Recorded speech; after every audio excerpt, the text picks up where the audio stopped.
No se puede sanar algo que no se siente. Es como en cualquier tipo de herida física. Por lo general, en el proceso de tratar la herida, vamos a experimentar algún tipo de dolor, vamos a tener que volver a sentir la herida, porque el hecho de abordar esa herida, de tratar de hacer algo al respecto de esa herida, conlleva volver a verla, volver a tocarla, volver a manipularla un poco para poder limpiarla, curarla, sanarla, ¿verdad? De forma que todo eso conlleva sentir lo que sea que esa herida nos haga sentir, ¿verdad? Puede ser picazón, puede ser ardor, puede ser mero dolor, puede sentirse de muchas formas.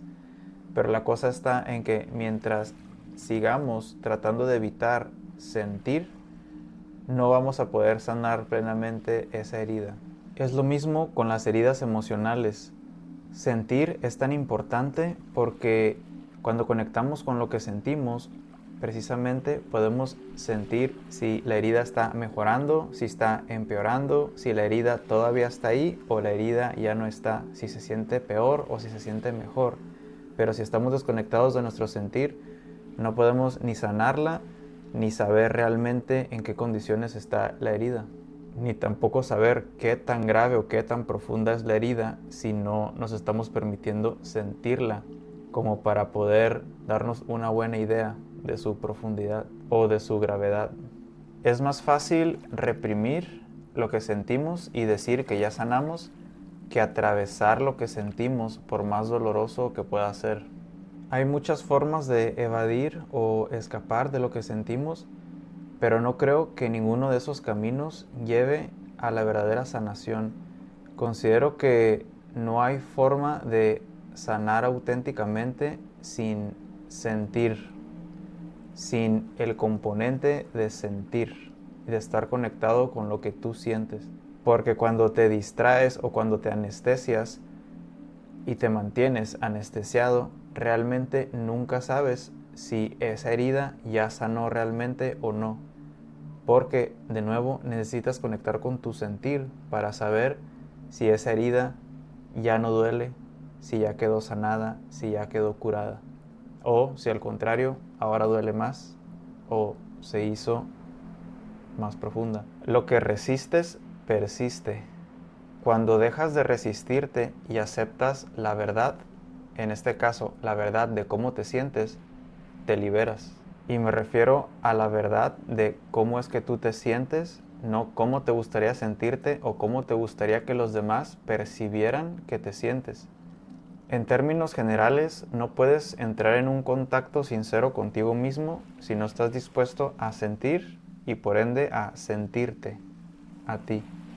Así como hay muchos medicamentos para anestesiarnos, para adormecer el cuerpo, también hay muchas máscaras y formas de escapar que podemos utilizar para no conectar con lo que sentimos, para aparentar estar más estables y más sanos emocionalmente de lo que realmente estamos. Mi nombre es Misrael Nevares, productor musical con enfoque en sanación con sonido, y el día de hoy quisiera dar un poco más de contexto acerca de esta segunda puerta, la puerta de agua, que es el segundo viaje sonoro de mi serie llamada Las Cuatro Puertas, enfocadas e intencionadas para el bienestar integral. Por ejemplo, la puerta 1, en el video pasado hablé de cómo es que si tuviera que empezar por algún lugar en el camino de sanación, empezaría por el cuerpo. Porque el cuerpo es un puente hacia el mundo emocional. El cuerpo manifiesta lo que nosotros callamos, lo que nosotros reprimimos o lo que no nos permitimos sentir. De forma que el cuerpo, si conectamos íntima y profundamente con él, nos va a llevar a todas esas situaciones emocionales que el cuerpo está manifestando. Y si jalamos el hilo, nos va a poder llevar a todas esas situaciones con peso emocional que es necesario atender y observar, lo cual nos lleva a esta segunda puerta, que es la puerta del sentir, ¿verdad? Entonces, quiero dar un poco de contexto, tanto de la canción pero también de mi proceso personal, porque cada uno de estos viajes sonoros habla de una parte de mi proceso de sanación integral, ¿verdad? Cuerpo, mente, emoción y más. ¿Qué pasó, Su? Cada viaje de sonido va abordando un componente distinto de la sanación integral. Cuerpo, emoción, mente, tomar acción en cuanto a lo que se ha tomado conciencia también. Y la última puerta lo voy a dejar como sorpresa, después lo van a descubrir. Próximamente estarán los videos para los otros dos elementos también.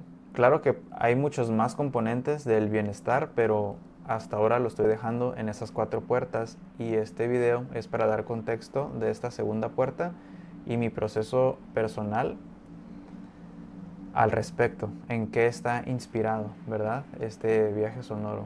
Entonces, a continuación les voy a compartir cuáles fueron los mecanismos y máscaras que fui usando sin darme cuenta que eran una especie de escapismo para no sentir profunda y completamente el dolor que yo sentía y que llevaba cargando desde tiempo atrás, y que de cierta forma estas máscaras me hacían aparentar estar mejor o más sano, más estable de lo que realmente estaba, una vez que me atreví a conectar verdaderamente con muchos asuntos sin resolver, emocionalmente hablando y más en mi interior, ¿verdad? Entonces yo me había acostumbrado desde chico a cargar un cierto peso y dolor emocional adentro de mí. Ya había sido costumbre para mí el aparentar que yo no sentía eso y simplemente pues comportarme de una manera socialmente aceptable y amable con todas las personas, ¿verdad? Que yo considero que esto ha de ser algo muy común en el mundo, que muchos de nosotros no se nos enseña en la escuela o en casa cómo manejar todas estas situaciones emocionales que en algún punto quizás fueron demasiado para nosotros, las tuvimos que reprimir para seguir avanzando en la vida, y que más adelante se empiezan a convertir en un peso para nosotros, pero que, como parece haber funcionado hasta ese momento, mantenerlos nada más allá adentro y no hacer nada al respecto, o esperar a, o incluso a veces considerarlos como si eso es lo que se hace con esas emociones, ¿sabes? Como se trata de nada más seguir avanzando y ese dolor siempre va a estar ahí, y ahí va a estar ese peso emocional, pero tú sigue avanzando y tú nada más sigue adelante, ¿verdad? Cuando no necesariamente, ¿verdad? Hay mucho peso de ese peso que podemos soltar. Hay mucho de ese peso que verdaderamente se puede soltar para andar más ligero por la vida, ¿verdad? Entonces, más o menos por las etapas de mi adolescencia, empecé a consumir libros y contenido que tenían influencias de motivación personal, superación personal, ¿no? Desarrollo personal, programación neurolingüística, y muchos de los mensajes que yo capté o interpreté de todo este contenido era la importancia de tener una actitud mental positiva, de desarrollar una actitud optimista acerca de la vida y de pensar siempre en lo que tú quieres, ¿verdad? Para ti, como la ley de la atracción, que en ese momento yo la interpretaba como voy a crear la realidad que yo quiera en base a lo que yo decida pensar, etcétera, ¿verdad? Entonces, efectivamente, empecé a formar una personalidad en la que era lo más amable y optimista que yo podía ser, ¿verdad? En cuanto a mis interacciones con los demás, en cuanto a mi forma de ver la vida.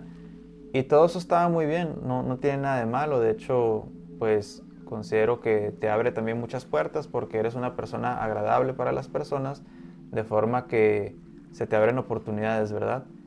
Sin embargo, ese dolor que yo seguía sintiendo en mi interior, en el fondo, seguía sin ser visto, sin ser atendido.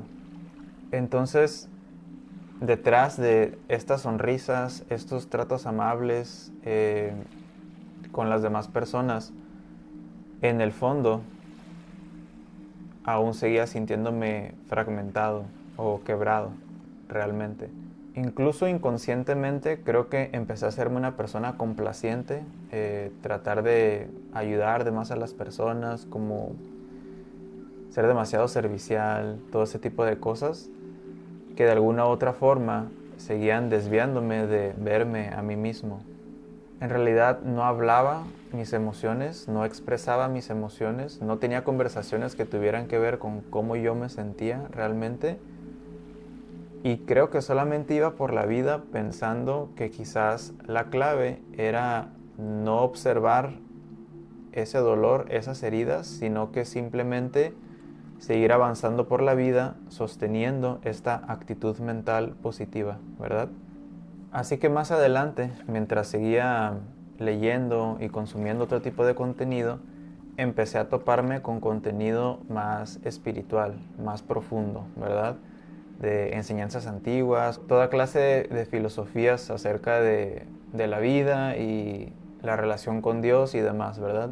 Aprendí acerca de la meditación, acerca de la contemplación y más. Así que empecé a integrar este tipo de prácticas a mi vida. Empecé a meditar y a llevar mi día con una respiración consciente, de forma que gradualmente me sentía mucho mejor. Me sentía más presente, me sentía más en paz, me sentía más tranquilo, ¿verdad? Entonces dije, esta debe ser la clave. Solo debo seguir consumiendo este tipo de material, solo debo seguir meditando todos los días y eventualmente pues ya no voy a sentir esto que siento porque la meditación lo cubre, o sea, me hace sentir mejor. Sin embargo, por más que seguía avanzando en mi práctica de meditación, me daba cuenta que estos asuntos por resolver adentro de mí no se resolvían solos por arte de magia. De hecho, en realidad, no conectaba con ellos realmente. En mis meditaciones me quedaba nada más en una cierta superficie, porque cuando meditas y vas a un nivel cada vez más profundo, tarde o temprano empiezas a sentir todo lo que hay en ti, tanto lo bonito como lo feo, tanto lo libre como lo reprimido en ti. Entonces noté ya con el tiempo que en esa etapa me quedaba nada más en ese efecto bonito y placentero, pero que no estaba yendo un poco más profundo a contactar también con todas esas cosas que también vivían en mí. De hecho, en ese entonces tenía una perspectiva acerca de las emociones negativas que me hacía tratar de evitarlas, tratar de no sentirlas y más bien no darles atención, ¿verdad? Entonces, cuando yo notaba alguna emoción negativa o algún malestar o cuando yo sentía algo emocionalmente más denso o más doloroso, tendía a evitarlo o a cancelarlo, que empecé a adoptar esta cultura también de la cancelación, ¿verdad? De cancelar los pensamientos y emociones que no quieres para ti o en tu vida y a cancelarlos, ¿verdad?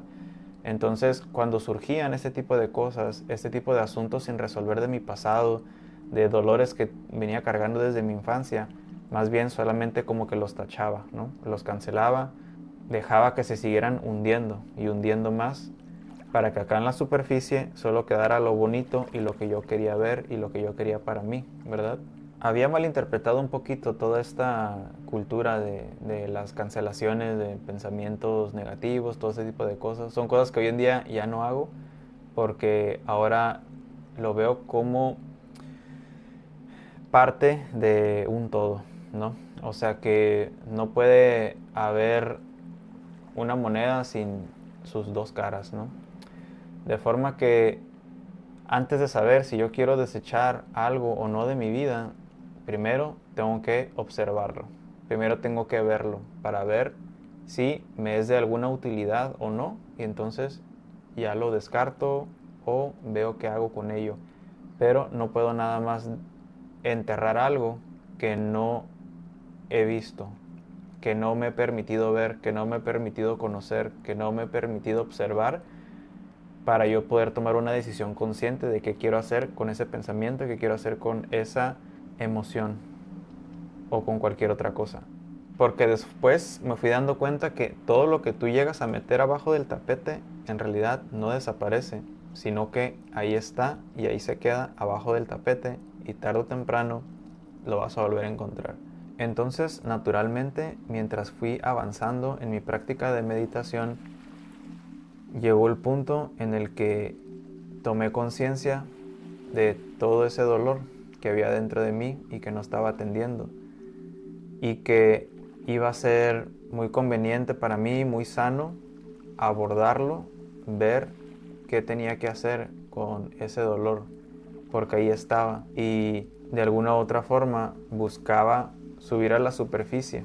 Y ahí fue donde empecé a conectar con todo un mar de emociones que no había reconocido, con toda una serie de emociones que no sabía que estaban reprimidas en mí.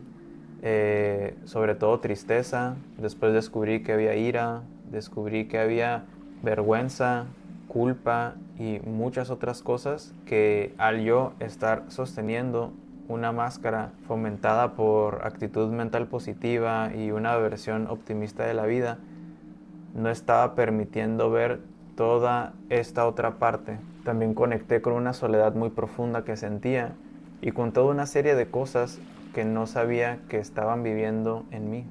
Es por eso que en este viaje sonoro de la segunda puerta, la puerta de agua, he incluido una parte en la que el mar se torna en una tormenta turbulenta.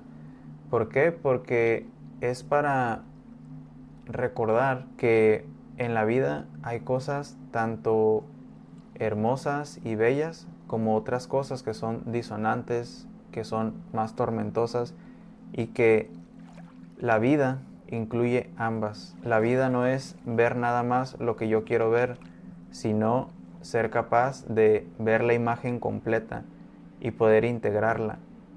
Todo es útil si nosotros nos detenemos a ver, a observar y a contemplar.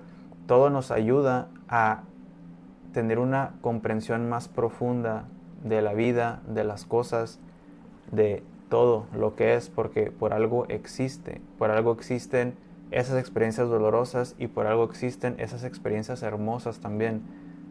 Esos contrastes son los que nos ayudan realmente a poder entender al completo, poder tener una imagen más completa de la verdad, de la realidad.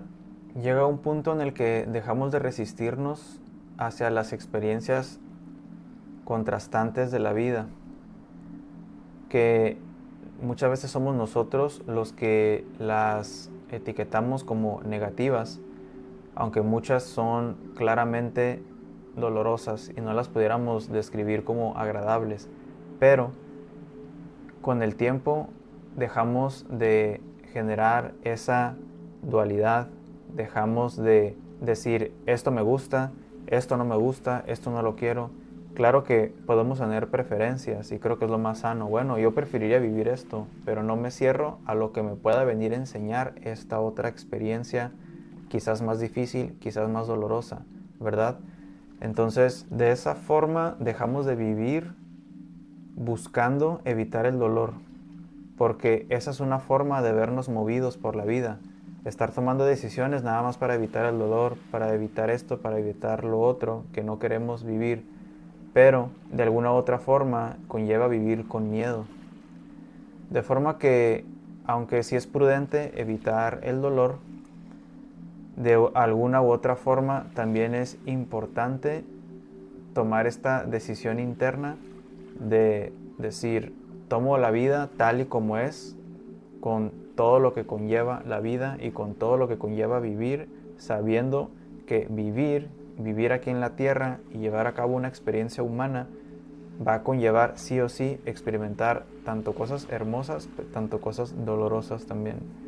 Entonces ahí es cuando ya tomas la vida por completo, tal y como es, con todas sus facetas, y te permites aprender de todas las facetas de la vida para hacerte una persona más sabia, más desarrollada y seguir creciendo en tu entendimiento de la vida, del todo, de Dios, como tú gustes llamarlo. Ahora, esta tormenta que aparece en medio del viaje de sonido tiene un significado muy importante para mí también, porque para mí representa cómo es que el mundo de las emociones en particular, así como muchas otras cosas también, es cambiante. El mundo emocional lo comparo como un mar siempre cambiante, que nunca es estable, que nunca es el mismo, que todos los días cambia, que a cada momento puede cambiar, ¿verdad? Ahora, comprendiendo que el mundo emocional es como un mar cambiante y en constante movimiento, es muy buena idea, es muy sensato y muy inteligente no basar nuestra estabilidad en algo tan cambiante y tan efímero como el mar, como nuestro mundo emocional, ya que no tiene sentido que nuestra estabilidad dependa de algo que puede cambiar en cualquier momento, de un momento para otro. Es como si quisiéramos construir una casa sólida sobre la superficie del mar. Va a ser muy difícil y probablemente se termine desmoronando. Para mí es muy importante darnos cuenta que una estabilidad interna duradera va a ser una estabilidad en la que nosotros logremos tomar conciencia de que nosotros no somos nuestras emociones. Nuestras emociones son como un mar que está ahí, cambiando, moviéndose, fluctuando todo el tiempo. Pero yo no soy eso. Soy el que observa y a su vez el que experimenta esas emociones. Cuando nosotros nos convertimos en el observador de este mar, en el observador de nuestro mundo emocional, somos como alguien que está afuera del mar, en una roca o en una montaña, observando al mar.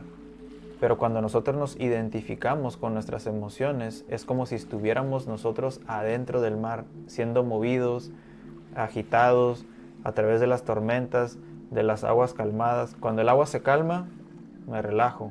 Cuando empieza la tormenta me sacude por completo porque estoy ahí en medio del agua e identificado con mis emociones.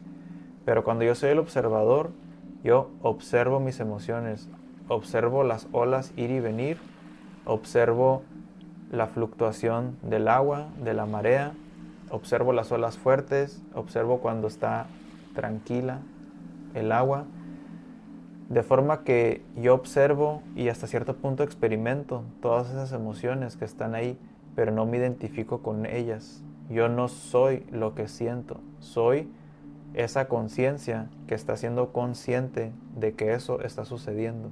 De forma que el observador que está fuera del agua, en esta roca, observando el mar, no está siendo ni agitado, ni movido, ni atormentado por todas estas olas, porque no está involucrado, no está involucrado como la persona que está metida dentro del agua, que efectivamente lo que sea que pase con el mar le va a afectar directamente a esa persona. Sería una persona que está completamente movida por el mar de las emociones, mientras que el observador solamente observa y se mantiene firme, tranquilo y estable en esa roca mientras observa los vaivenes del mar, mientras observa cómo está bonito y relajado el mar, así como observa cómo vienen las tormentas, pero permanece observando y no es sacudido, ni llevado, ni ahogado. Que curiosamente, pues el mar nos puede ahogar, así como nuestras emociones también nos pueden ahogar en ese sentido. En el sentido de que hay muchas personas que llegan a puntos muy cercanos a la muerte, precisamente porque sus emociones las van arrastrando hasta situaciones muy críticas, ¿verdad? Entonces, esta parte de la tormenta para mí es muy importante porque hace referencia a esto. Cómo es que nosotros podemos o dejarnos llevar por las olas o ser el que las observa. Ser el observador de nuestras emociones no significa caer en represión emocional y en dejar de sentir. Nosotros podemos sentir plenamente algo sin que influya en nuestras decisiones. sin que nos mueva, sin que nos sacuda y nos ahogue y nos tenga dando vueltas en el mar. De forma que ser el observador también incluye sentir plenamente y no reprimir nada. Porque cuando nos permitimos sentir las cosas en el momento, pero sin que nos dominen en esa contemplación, las emociones pasan a través de nosotros en vez de reprimirse. Lo siento, lo vivo y se va porque no le pongo un bloqueo que hace que se quede adentro de mí. No obstruyo su camino, lo dejo pasar para que me atraviese y siga su camino, ¿verdad? De forma que ser el observador no significa no sentir, no significa reprimir y no significa desconectarte de tu mundo emocional, porque el mundo emocional también tiene su valor y también es parte de la experiencia humana, ¿verdad? Sin embargo, no identificarse demasiado con ello para evitarnos cantidades muy grandes de sufrimiento. Hablando un poco más de este viaje de sonido en particular, que está basado en el elemento agua. El elemento agua ha sido considerado por muchas culturas o por muchas corrientes filosóficas como un elemento que se suele asociar con el mundo emocional, con la purificación, con el mundo espiritual y más. Este viaje está hecho tanto de sonidos del mar, cuencos tibetanos, una flauta originaria de Armenia, si no me equivoco, que se llama duduk, y frecuencias también presentes en el fondo. Y en general, el propósito de este viaje de sonido es que la persona pueda reconectar consigo mismo y logre integrar tanto las cosas bonitas como las no tan bonitas que uno se puede encontrar dentro de todo el espectro de las emociones, y a su vez entender que no tiene por qué ser movido por sus emociones y que también podemos generar cierta distancia desde nuestro mundo emocional para convertirnos en un observador, y que esto no significa reprimir ni dejar de sentir. Hay muchas emociones que podrían estar en nosotros que solamente están esperando ser sentidas por nosotros un par de minutos incluso para poder ser liberadas. A veces solo es cuestión de darles ese espacio, de darles ese tiempo para que puedan transmitir su mensaje, para que puedan ser sentidas libremente y puedan cumplir su propósito, que simplemente era ser sentidas o darte un mensaje importante acerca de algo que ocurrió, ya que las emociones son un tipo de información también. Nuestras emociones son como mensajeros, de forma que se pueden convertir en una herramienta de autoconocimiento muy útil si sabemos cómo aprovecharlo. Puedes encontrar una guía más profunda acerca de cómo transitar este viaje de sonido en la descripción del video de la canción. Esta fue la segunda puerta, la puerta de agua. Muchas gracias.